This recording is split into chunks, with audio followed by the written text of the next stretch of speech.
Hey guys, Yips here, coming at you with another video, and this one's going to be about my thoughts on Warlock on the PTR right now. So I think the PTR is kind of in its final iteration for Affliction at least. I think all of the changes that have been made will be made. I think the set bonus is in a good spot. I don't think they'll change it too much. If they do, shame on me, but it seems pretty good. It seems solid enough that, you know, they're going to keep it the same way that it is right now.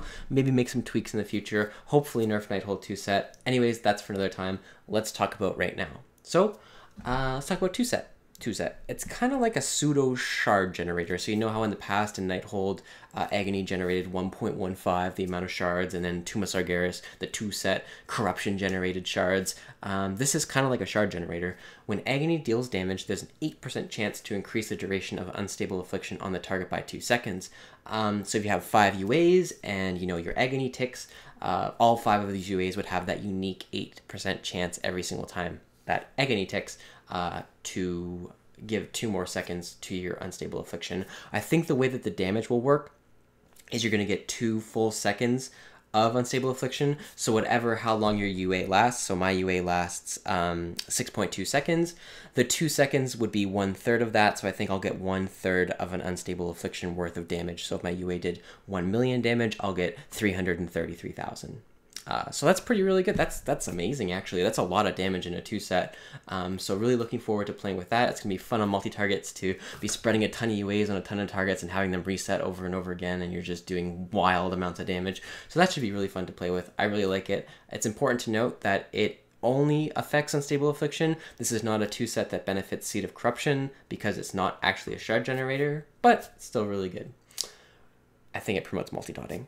When you cast Unstable Affliction, this is the 4 set, or Seed of Corruption, all targets within 60 yards suffering from your Agony take 10% increased damage from your Corruption, Siphon Life, and Agony. Important to note, it does not say Siphon Life unless you are talented into Siphon Life, but it makes sense why it is affected, or why Siphon Life is affected, because Soul Conduit benefits your 4 set, more shards, more 4 set procs. Death Embrace is obvious. It's a damage modifier. Damage modifier with another damage modifier makes a bigger damage modifier. So Death Embrace obviously affects it. So obviously Siphon Life should also therefore be affected. We don't want to leave this talent out. It is quite strong. Not a lot of players use it on live because Soul Conduit is a little bit better in terms of overall not consistency, but overall parsing. Siphon Life is still a solid choice.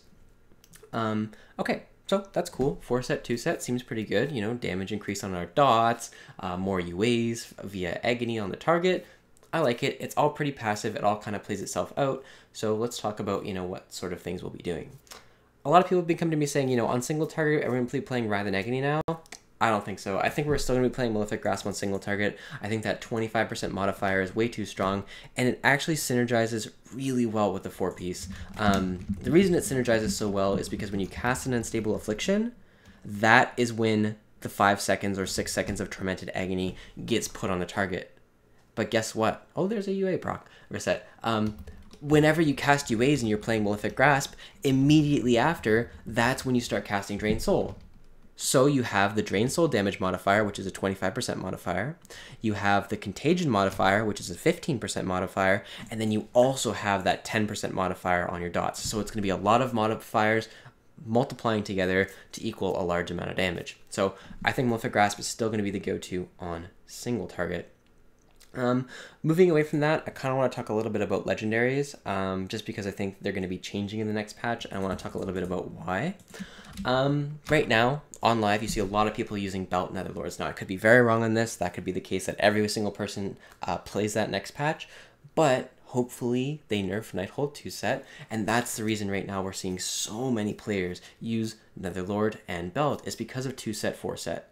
Right now, Belt is insanely powerful compared to Seraton Shackles and Pridaz, which are the only other legendary options that are really viable.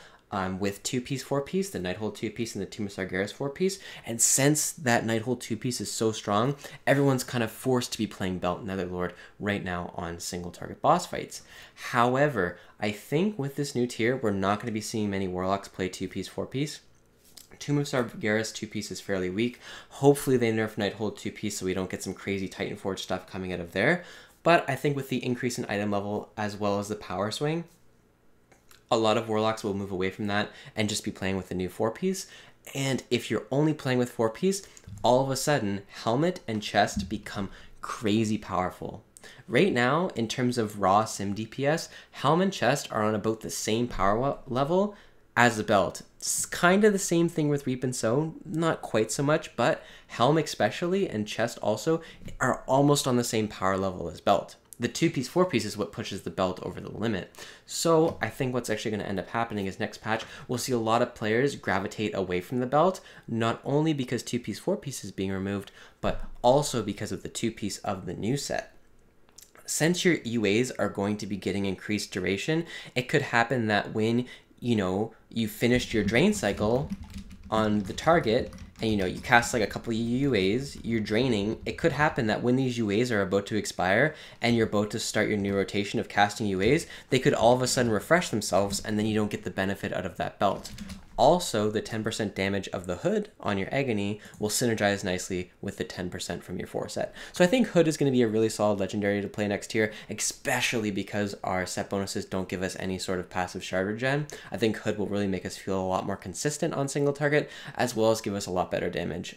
So I'm really excited about that. I think Hood is going to be the way to go. I think Belt will be no more, and I think we'll use Hood and Netherlords for the most part on almost all boss fights, which is great. I really like the helmet. I think it's a lot of fun to play with. It adds so much consistency into your gameplay because it's consistent charge gen, it's consistent damage, and it has really good stats for Warlock. So Lock is looking really solid next tier. Single target, we look a lot more consistent than we did last year because our set bonuses is very consistent. And then obviously on multi-target, the sustain that we can do is amazing. I'm just going to show you guys here really quick the kind of damage that you can do on a couple targets just by simply maintaining your dots.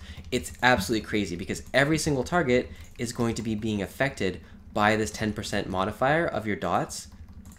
So your multi-target sustain is so much better than it used to be. Council fights, Warlocks are now going to absolutely be king on. We're going to be so good on fights where there's, multiple long sustained bosses because we're going to be managing this 10% increased damage on all of our dots all the time, and then we have Reap active and we're able to spam out UAs and maintain this 10% increase. It's just going to be crazy the kind of numbers we're going to be able to see. It's going to be a lot better than last year, so even though we're already good on bosses like Demonic Inquisition, I think it's going to be even better than before, and I'm really excited to play multi-dot specs again. So Warlock's looking really good on the PTR. Maybe I'll make a video detailing exactly how we'll be playing on multi-target, the kind of talents we're going to be using, but I wanted to get my thoughts out there on the 4 set, on the 2 set, on legendaries, things that I've been thinking about for a while, and hopefully next year will be great in Antares. So hopefully you guys like this video. If you have any questions, post them in the comments below. Let me know what you guys think about the Warlock on PTR. I'm a huge fan of the bonuses. I'm a huge fan of the playstyle, the multi-dot playstyle. I really enjoy that for Affliction. It's why I play Affliction. So let me know what you guys think. Thanks for watching, and I'll see y'all later.